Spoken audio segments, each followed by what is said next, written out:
Okay, welcome to Among the Thorns, episode 10.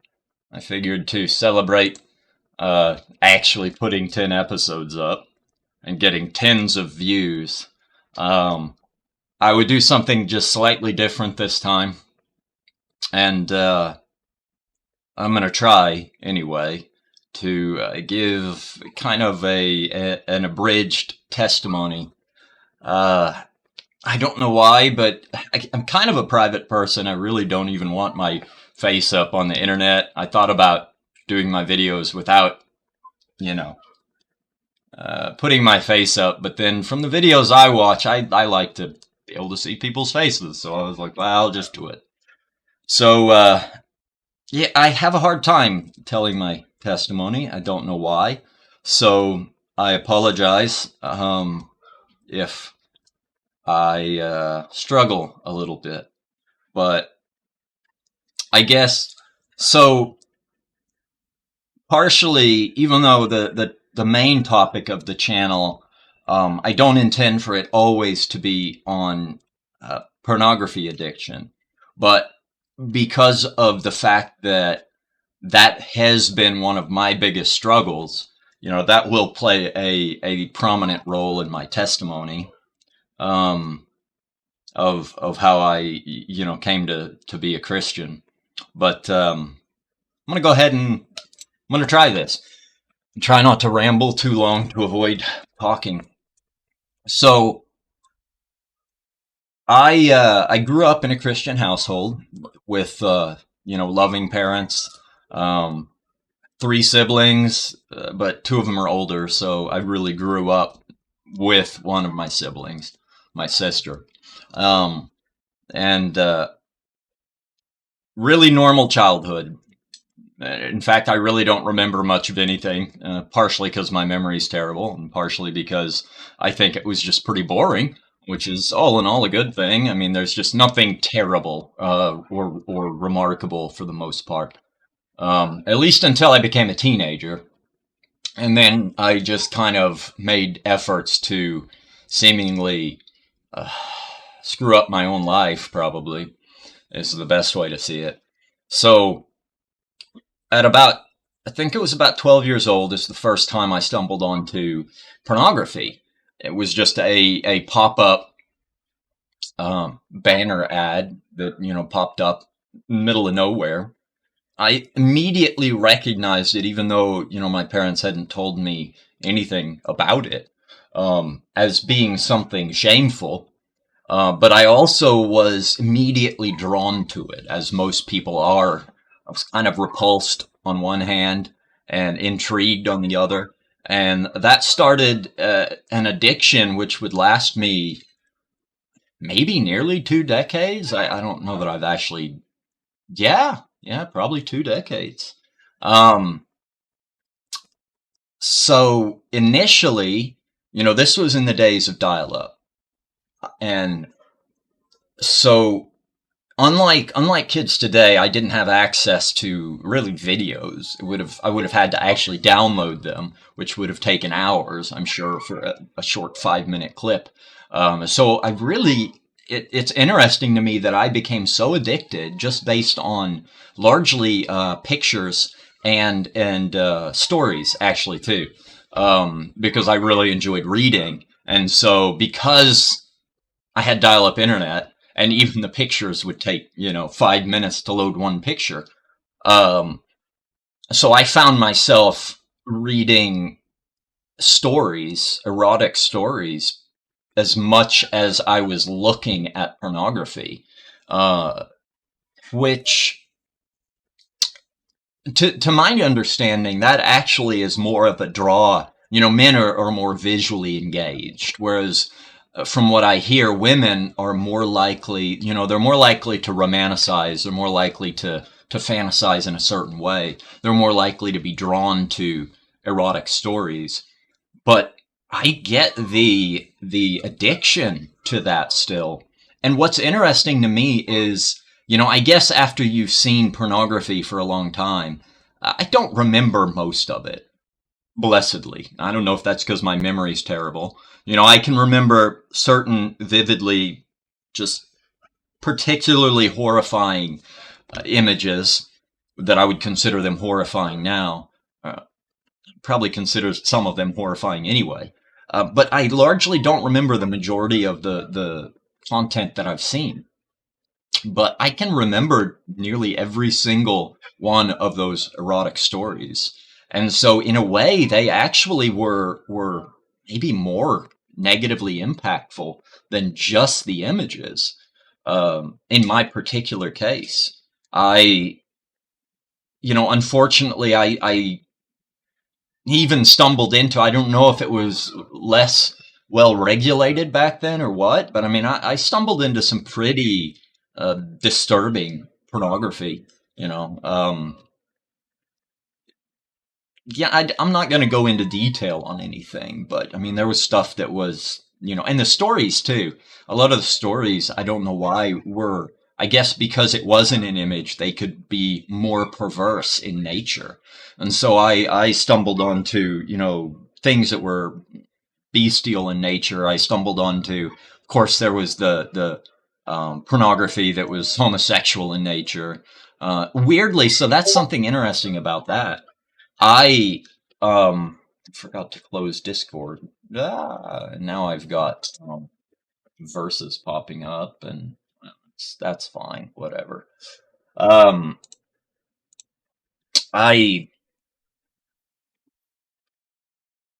found that the stories were often more perverse. I've never personally been attracted to men. I've always been attracted to women. But some of the stories were, homosexual in nature or worse, and those were, I guess, intriguing. And so the corruption or perversity of content that I ran into, most of it probably not as bad as what you see or what you can run into nowadays. But some of it was particularly unpleasant. The only reason I detail that is because I should have closed Discord. The only reason I mention it is because it did affect me, and it did affect the behavior that I exhibited. The things that I got into, I've told people before that I did all of the worst things that I've ever done in my life before I was 16. Which is why, I have a kid now who'll be turning 11 in a month. And I think to myself, man, that was almost the same time that I stumbled into this content. So if you have children, guard them. Not only are they precious, but they're so vulnerable at a young age. There's actually a book called Good Pictures, Bad Pictures. I would highly recommend it. I think it's called Good Pictures, Bad Pictures, Porn Proofing Today's Generation or something like that. And I mean, it's suitable to read to young kids. It doesn't detail anything, but it talks about what it is very tactfully. And I would highly recommend getting that. I would show you, the cover of the book, except I currently loaned it to my sister, so can't do that. But so anyway, I had done quite a bit of various sexual sinful activity prior to turning 16, and was really addicted to pornography. Now at 16, the difference there is that's when I became a Christian. Now, I grew up in a Christian household, so I think I did believe in God. But I make a clear distinction from any point up until then, because at 16 was the moment that I began to follow God. It was at some revival at a church, and I really was ignoring everything. I had went with a friend because I don't know, we were invited. I was primarily not paying attention, and then when there was an altar call given, it was just, I was magnetically drawn. I knew, I had this feeling that I knew that I had done wrong.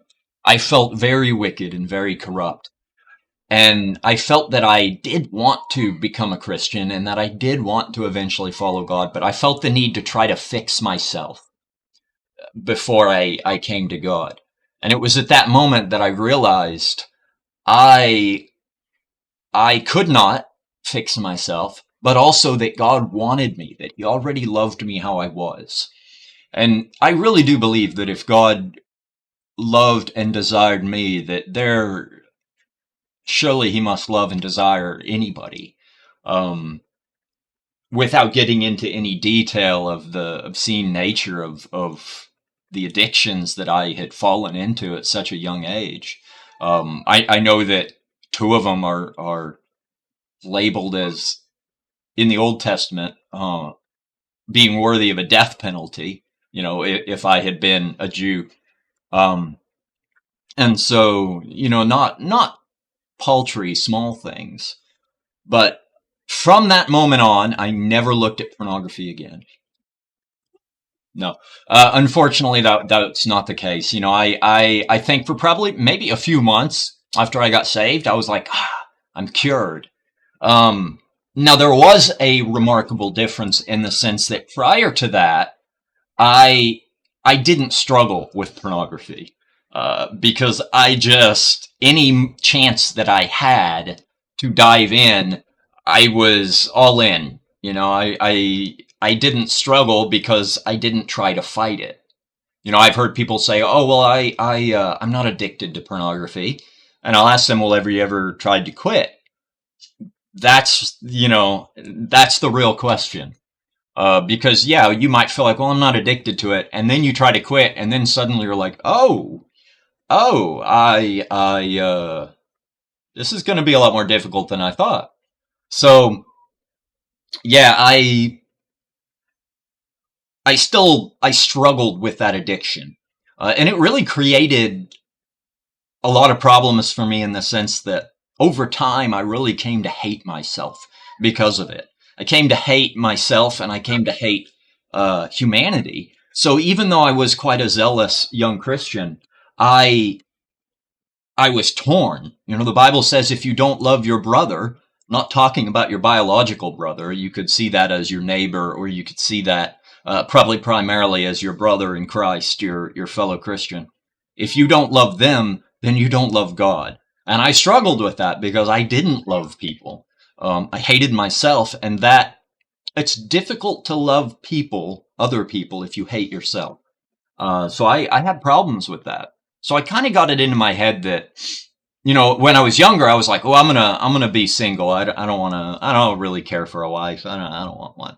I kind of realized that because sexual sin was really my biggest vice, I was like, okay, I'm going to need a wife. As Paul said, don't burn with lust. Just get married.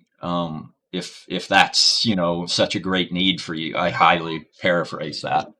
But so then I was like, well, okay, I'm struggling with pornography, but fortunately, once I'm married, I won't have any problems anymore. And if that's you, I'm sorry to say it's probably not going to fix you. Because the problem is that you can be satisfied sexually. You can be satisfied in your marriage and still have an addiction to pornography.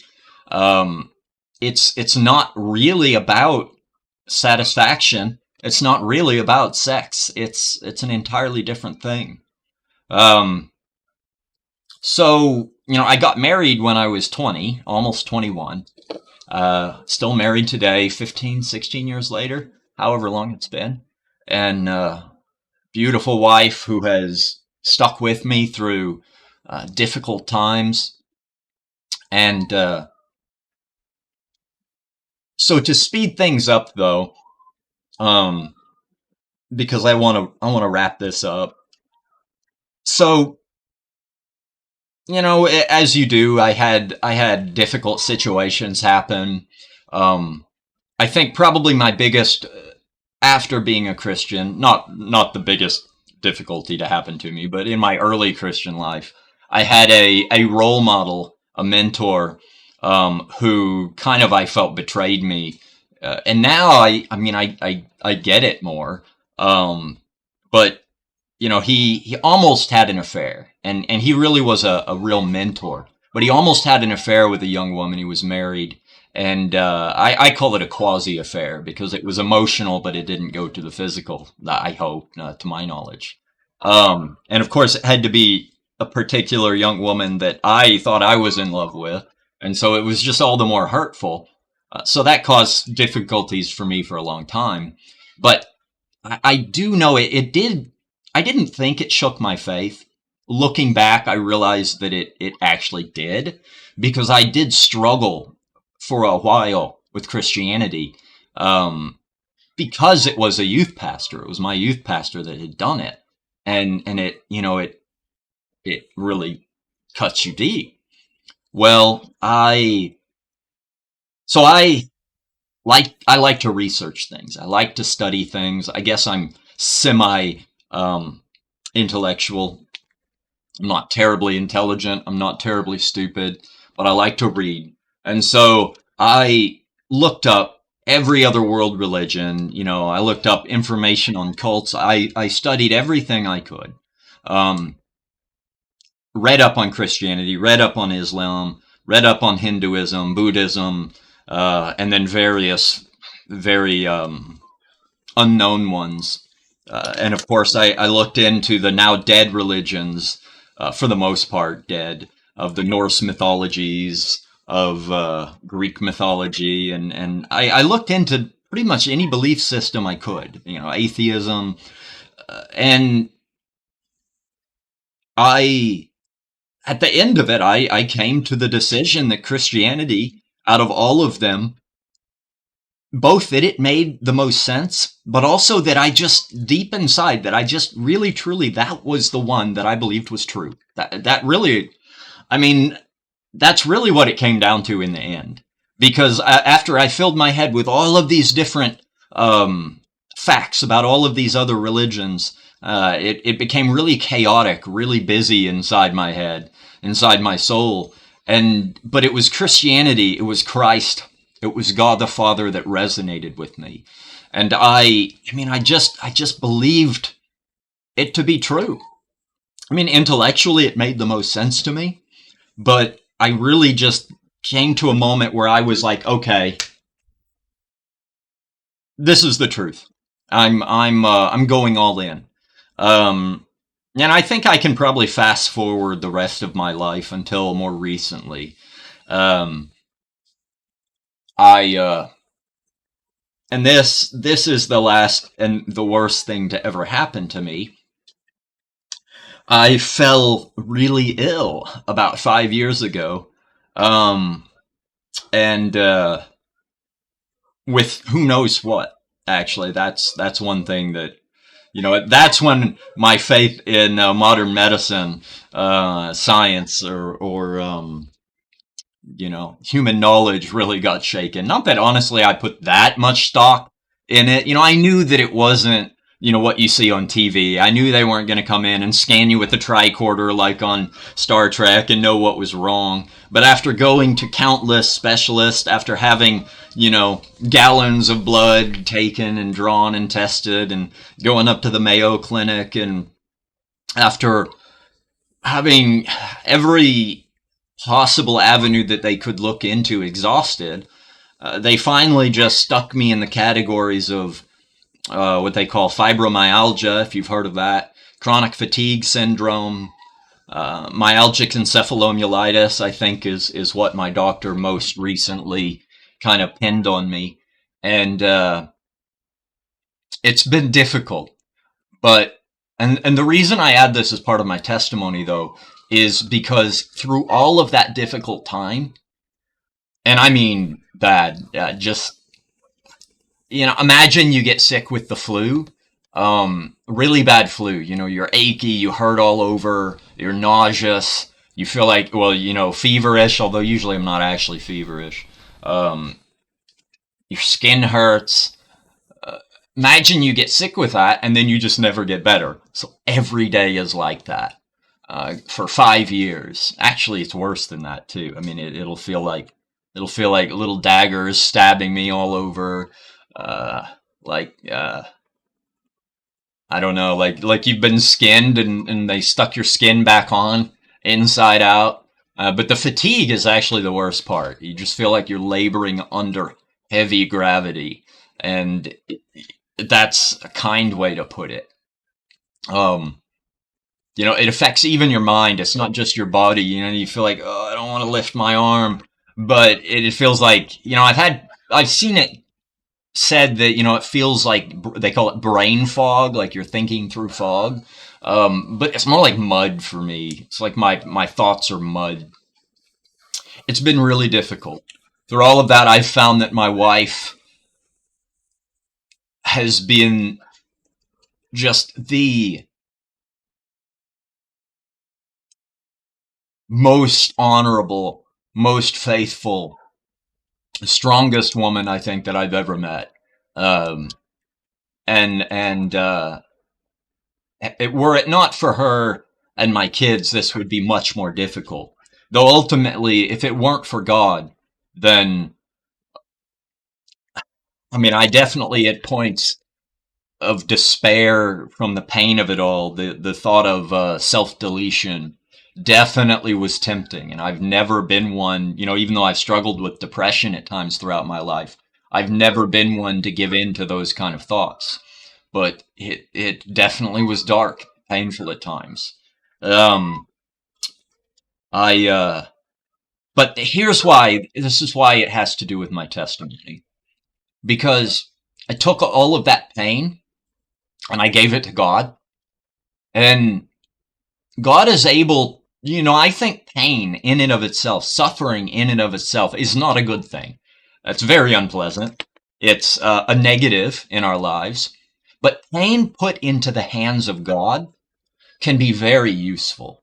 Um, it's like being, it's like your raw, rusted metal, and you're put into the heat. You're put into a forge, and you're heated up, red hot, and then you're taken out and you're put onto an anvil, and then you're hammered, and you're hammered, and you're hammered again and again and again, knocks all that slag off of you until the metal, the slag is melted off of you, and then you're beaten into a different shape. And whereas before you were a rusted lump of metal, God shapes you and refines you and reforges you into a tool, a blade, something of use. That has been going on in my life. The process isn't done, but I can say that it was during that time that God cured me, I would say, of my pornography addictions. Because actually it was worse at the beginning, because in the midst of all of that pain, I just wanted anything that would make me feel better, anything that would give me a sense of pleasure. And so there at the very beginning of it, there was a time where it was dark and difficult. And I came to a moment, though. There is a verse where I think it was Paul says, when you have suffered in your body, you have finished with sin. And there is an element of truth to that, for sure, where, it comes to a point where it was just like, you know what? I've suffered. I've been in agony and in pain and in sorrow, and yet I would actually rather continue in this pain and sorrow than ever look at pornography again. And from that moment onward, I can't say I've never stumbled, but my war more or less won. I have victory in Christ. And I know I could stumble again, but it's far and few between, if ever. I can finally, for the first time in my life, say that I can look forward and say, I can very possibly, very easily never look at pornography again, ever, the entire rest of my life. And that is a good feeling. If you feel like that's impossible for you, then I encourage you to like, to subscribe, to keep listening. I know the videos are rough. A lot of that is due to the fact that I know I could do my videos better, but the condition I have, I'll be honest, it makes it hard for me. I'm just happy when I get these videos out there.